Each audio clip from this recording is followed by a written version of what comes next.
This is a creepy incident that happened about 3 years ago when I moved to a new neighborhood. The housing there was really cheap, and it was a very quiet neighborhood, so I really liked it. I was resting at home just a few days after moving in, when a rotten smell suddenly hit me. I followed the smell to where it had come from, and it was the entrance. So I opened the front door, and there was a girl standing there. She was wearing torn clothes covered in dirt. Her hair had fallen out, with only a few strands remaining. Her skin was rotten in many places, and she was covered in bugs that were eating away at her. I screamed, "Ah! It's a zombie!" She grabbed the door with her rotten hands and opened her mouth wide as she pushed her face through the crack of the door. Her jaw split open until her mouth touched her chest. I screamed at the top of my lungs, and then suddenly, she disappeared. Rose came to say hello to you. It was the voice of Tom next door. He was walking up to my house.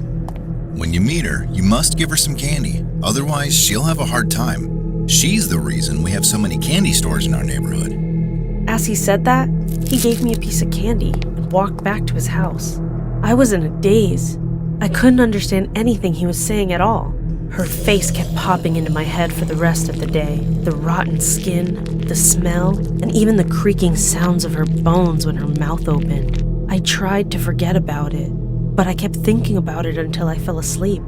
What on earth was she? Is someone filming a horror movie nearby? After thinking about all sorts of possibilities, I opened my eyes to find it was morning. I was driving to work when the car suddenly thumped, as if it had hit something. I was so surprised that I stopped the car and jumped out. That girl was in front of my car. The front bumper of my car was all dented, and she looked at me with her body all contorted. I got goosebumps all over my body. She stood up and adjusted every twisted bone.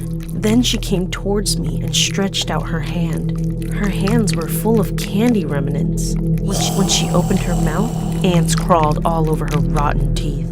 I screamed like crazy, and Tom came running out from next door. Here! He threw some candy at the girl and went back into his house. She took Tom's candy, ate it, ran to his house, and stood in front of the door for a while.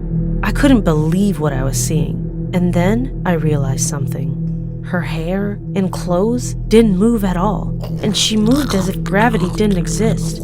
My vision suddenly turned dark. When I opened my eyes, I was lying in a bed at Tom's house. I was startled and jumped up, but my head hurt so much that I fell down again. "Tom, what's going on?" Tom sighed.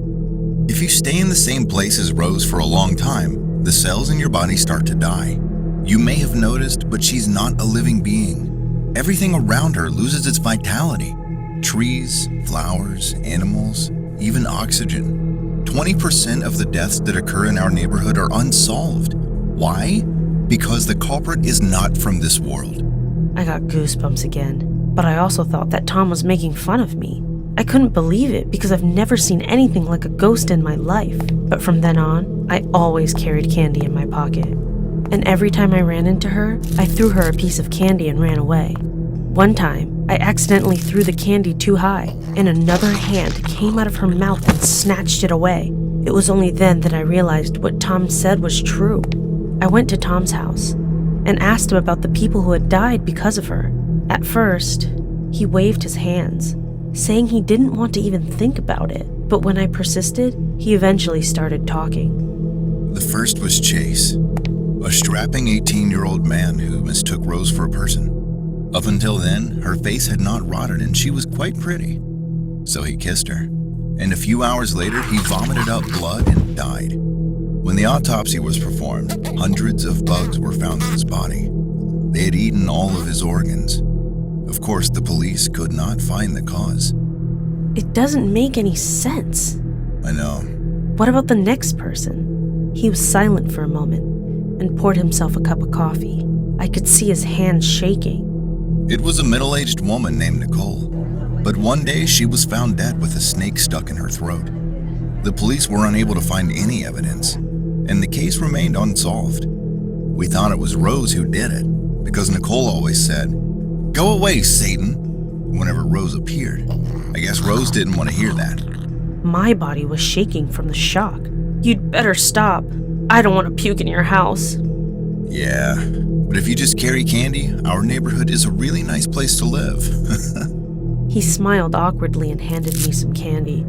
I always carried candy with me after that, and lived uneventfully for several months. Then one day, I ran into Rose as I was coming out of the house, and the moment I put my hand into my pocket, I realized I'd forgotten to grab candy, but I was too lazy to go get some. So I just tried to quickly run past her. That was a terrible mistake. Suddenly, her tongue stretched out and wrapped around my body. I barely managed to shake it off and run away. That night, the skin all over my body turned red, and I suffered from tremendous pain. I was so sick that I went to the hospital. The doctor said that there was a toxic substance all over my skin and asked what happened. I was so angry, so I decided to get revenge on Rose.